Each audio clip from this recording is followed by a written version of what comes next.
'Twas a balmy summer evening, and a goodly crowd was there, which well nigh filled Joe's barroom on the corner of the square. And as songs and witty stories came through the open door, a vagabond crept slowly in and posed upon the floor.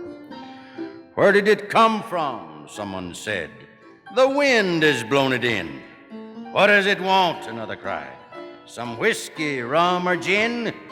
Here, Toby, seek him if your stomach's equal to the work. I wouldn't touch him with a fork. He's filthy as a Turk." This badinage the poor wretch took with stoical good grace. In fact, he smiled as though he thought he'd struck the proper place.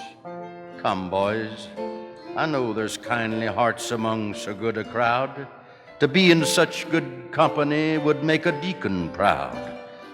Give me a drink. That's what I want. I'm out of funds, you know. When I had the cash to treat the gang, this hand was never slow." "What? You laugh as if you thought this pocket never held a sou. I once was fixed as well, my boys, as any one of you." "There, thanks. That braced me nicely. God bless you one and all. Next time I pass this good saloon, I'll make another call. Give you a song? No, I can't do that. My singing days are past. My voice is cracked, my throat's worn out, and my lungs are going fast. Say, give me another whiskey, and I'll tell you what I'll do. I'll tell you a funny story and a fact I promise to. That ever I was a decent man, not one of you would think, but I was. Some 4 or 5 years back, give me another drink. Fill her up, Joe. I want to put some life into my frame. Such little drinks to a bum like me are miserably tame. 5 fingers there, that's the scheme, and cork and whiskey too. Well, here's luck, boys, and landlord, my best regards to you. Well, you've treated me pretty kindly, and I'd like to tell you how I came to be the dirty sot you see before you now. As I told you, once there was a man with muscle, frame, and health, but for a blunder ought to have made considerable wealth. I was a painter, oh, not one that daubed on bricks and wood, but an artist. For my age was rated pretty good. I worked hard at my canvas and was bidden fair to rise, for gradually I saw the star of fame before my eyes. I made a picture, perhaps you've seen, 'tis the Chase of Fame. It brought me 1,500 pounds and added to my name. And then I met a woman. Now comes the funny part. With eyes that petrified my brain and sunk into my heart. Why don't you laugh? It's funny that the vagabond you see could ever love a woman and expect her love for me. But 'twas so, and for a month or two her smiles were freely given. And when her loving lips touched mine, it carried me to heaven.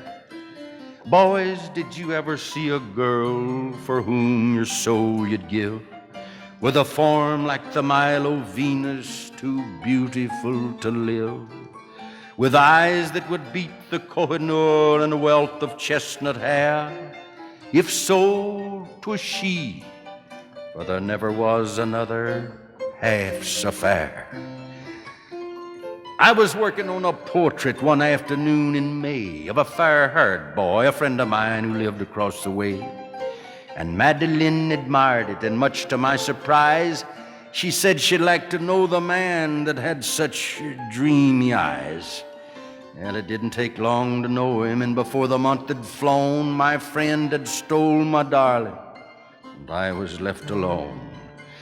And ere a year of misery had passed above my head, the jewel I had treasured so had tarnished and was dead. That's why I took to drink, boys, why I never saw you smile. I thought you'd be amused and laughing all the while. Why, what's the matter, friend? There's a teardrop in your eye. Come, laugh like me. 'Tis only babes and women that should cry. Hey, boys, if you give me just another whiskey, I'll be glad. And I'll draw right here a picture of Mimi. give me that piece of chalk with which you mark the baseball score. You shall see the lovely Madeline upon the barroom floor. Another drink, and with chalk in hand, the vagabond began to sketch a face that might well buy the soul of any man. Then, as he placed another lock upon the shapely head, with a fearful shriek, he leaped and fell across the picture, dead.